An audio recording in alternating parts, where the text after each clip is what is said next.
Hello everybody, this is Garrett from 11 Bang Bang. A couple of weeks ago I had the honor to be able to travel out to southeastern Colorado and visit some very unique historical sites in Old West history. With me was Duke Fraser Productions, who was our guide for this journey, and also Sheldon Blunthorn. And what we did was we took a small tour of several historical sites, including Bent's Old Fort, Bent's New Fort, and the Sand Creek Massacre. We went ahead and documented these travels, and I hope that you enjoy them. Let's start out by visiting Bent's New Fort. Now, there's not much here as far as things to see, but it is a very cool historic site. I hope you enjoy it. Tell us where we're at, Duke. So we're down at Bent's New Fort. Where we're at here is on the line after the military took over here. They started renting it from William Bent in 58 and pretty much took over ownership by 1860.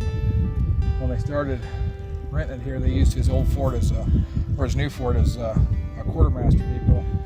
And they put these earthworks in around the perimeter to defend it. Up there where that telephone pole's at was where one cannon was set. And just a little bit over the ridge here, there'd be another where another cannon would set. That was to defend the quartermaster shot, because this was actually above and a bit away from the actual fort line that would be built here.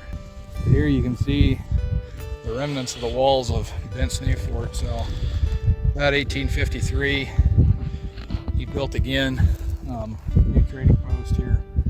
It's called Bent's New Fort because his old fort was 40 miles to the west here. That's the one that he first operated from 1833 to 1849. Major difference in this one is it was not built out of adobe, it was built out of stone, and you can still see the stone from the walls. And then here you can kind of see the outline. This is where the rooms were at, the trade rooms, storerooms. The fort was much smaller. The new fort was much smaller than the old fort. You could almost fit this fort inside the plaza of Bent's Old Fort. But he operated here for about 5 years and realized that the trade was pretty well done. The Buffalo Road trade was pretty well done in this area. This is where he wanted to build to begin with back in 33. Because not too far to the east, about where the town of Lamar is a place called Big Timbers, and that's where the Southern Cheyenne and Southern Arapaho would come for their big winter camp every year. But the Cheyenne leaders feared that it was too close to their camps, and so that's why they wound up selecting the site where the old fort was at, and then eventually reconstructed. But he operated here for a few years and then leased it to the Army, and then the Army pretty much took over control from him by 1860. So now we're over here on the east side of the Army earthwork wall. See in that corner, that's where they had the other cannon at. And then down below us on that flat plain where that prairie dog town is at now is where Fort Lyon would be built. Originally it was built as Fort Wise. They changed the name after the beginning of the Civil War because it was named after the Lieutenant Governor of Virginia, who became a Confederate officer. And so they changed the name to Fort Lyon, who was one of the first Union officers killed in the Civil War. And it sit down right there on that plain up until 1868. In 1868 it flooded. Bent had the brains, so it come to here. He built up out of the floodplain. The Army built down there in the floodplain. Right below us here is the Arkansas River. Got one of our millions of native carp down there. I say native jokingly, they're invasive. But this is why Bent picked the location that he did. He's well above the river. You look down over there where Fort Lyon was at, the Army built down in the floodplain, which is why they wound up having to abandon it. But soldiers that were stationed here often come up on these cliffs and carve their names. It's hard to see right there. You can see some letters. Looks like Pat. Where it's Patrick. Still there. Fortunately, when they're curved up here on this high surface, they tend to wear off pretty fast. But all throughout here, you'll see soldiers' names. So quite often you'll see the dates. Last time we walked down here, I remember seeing one that was 68, one that was really clear. But unknown piece of Colorado history. It is worth noting that the area that this sets on is private, but it is open to the public with an agreement with the Santa Fe Trail Association. So everything that's inside this little fenced off area around the fort is accessible. But it's kind of a little well-hidden piece of history out here in the middle of nowhere plains of Colorado. Got any thoughts, Sheldon? It's nice.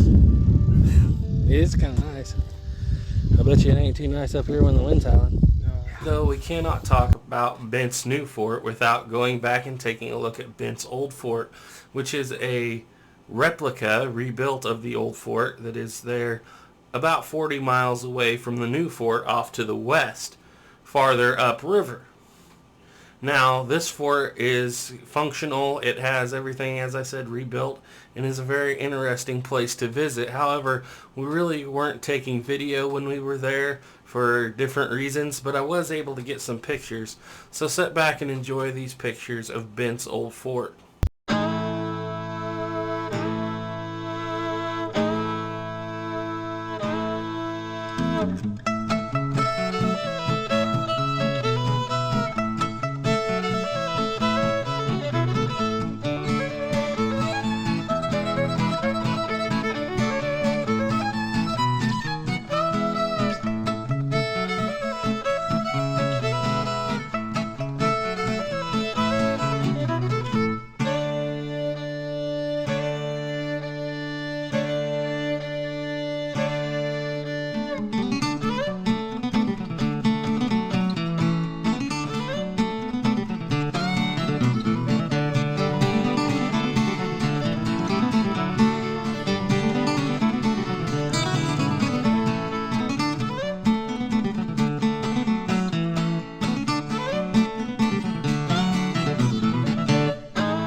Our next stop that day was the Sand Creek Massacre.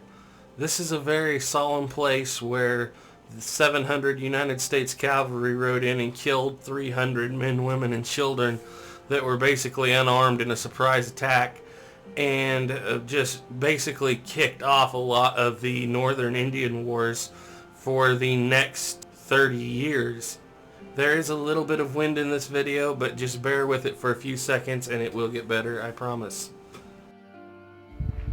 Remember in Westerns when they show the little like magnifying glass shot? Uh-huh. That's exactly what it looks like with the 2Ds. Where are we at, Duke? Yeah, we're on the hill overlooking the village of Sand Creek. So right down here is a little small clump of trees, and out there in the middle, almost about where the center of the village was at. Shivington approached the hills off to the southwest. When the village first saw it, they thought it was a rhino buffalo coming in. When they realized it was soldiers, the village started to panic. Black Kettle told them not to, because the soldiers wanted to escort them back to Fort Lyon for peace talks. When the soldiers got up here on the overlook, they set up 2 of the cannons here. 2 more cannons went down on the other side. The cavalry charged into the village. At this point, Black Kettle had already raised an American flag and a white flag apiece above his teepee. Several of the chiefs come out to meet with the soldiers and were instantly fired upon. They ran through the village there. 3rd Colorado Cavalry, what they call a bloodless 3rd, had been sent over to capture the horse herd, which was over here to the west. And when they heard the fight break out, they thought they were going to be cheated out of their opportunity. They've been called the bloodless 3rd because they hadn't really fought in any engagements, and so they disobey their orders. They they swoop down into the village, and it's complete chaos. Soldiers did not pick and choose their targets. They killed men, women, children. Survivors from that began their escape up Sand Creek. You can see some sandy bluffs up in here on the side. Escaped to the north, tried to hide themselves in the sand. As the soldiers pursued them, whenever they would see the sand move, they'd fire into it, usually kill whoever was trying to hide there. The rest of the survivors continued on north to the next Cheyenne village. Shivington, once he finished here, wanted to continue on to the north, but he was talked out of it. If he had continued on north, there was a much larger village up there, and those Cheyenne were not as trusting, I guess you could say, as Black Kettle was. They were not as much for trying to negotiate peace. They was afraid they'd be attacked either way. And unfortunately, Black Kettle was the one that was proved wrong. There wasn't going to be any peace. Right down there amongst those trees. If you see people walking down there, they're reseeding grass out here, so you can't walk down there. So Shivington would have come from right up here. Yeah, they come from over there up here to the village. And the Bloodless Third come around those bluffs or down that? They were sent off before the soldiers got here because the pony herd was out there in that field. And to keep the ponies away. And they come down around that bluff, you think? Yeah, they would have come right off the edge of the bluff into the village there. So they got hit from basically straight south and then south west a little bit. West, yeah. And the cannons were fired from up here. 2 cannons down were fired down from the valley there.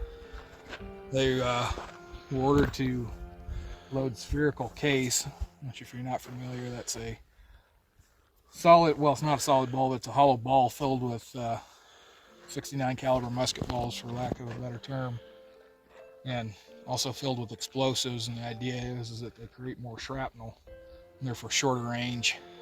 If I remember right, there were a couple evidences of canister shot being fired, but there wasn't a lot of canister that went with the artillery cases. They mostly had shell and spherical case. But supposedly, I heard this, and I don't remember, I've read it too, I don't remember where, when they were doing some archaeology out here, they found a couple of shells unexploded that the Borman fuse had not been punched on. Borman fuse is what they would punch a hole in to activate the fuse when the cannon discharged to determine when the shell would explode. And so they think there was an artilleryman that his conscience got the better of him, and he wasn't punching those fuses, and basically just turned it into a solid shot that, unless it was a direct hit, wouldn't do any damage. Help with the little parade through Denver either. Yeah. Then afterwards, they would go back to Fort Lyon, go through Denver, and parade through the streets with war trophies that they'd taken, which included body parts. The first retaliation that the Southern Cheyenne had for this attack would be up at Julesburg, and they caught a stage up there, robbed it, and they found 3 soldiers that had been part of this massacre. And the reason they knew they'd been part of it is they found a scalp amongst his belongings that they recognized instantly as to who it belonged to. And so those soldiers were pretty well killed right away. But that was the first exact vengeance, justice, if you will, for the massacre that took place here. Well, thank you everybody for watching On the Road Again. I hope you tune in next week. We'll have another video, hopefully. Remember, trust in God, keep your powder dry. Bye.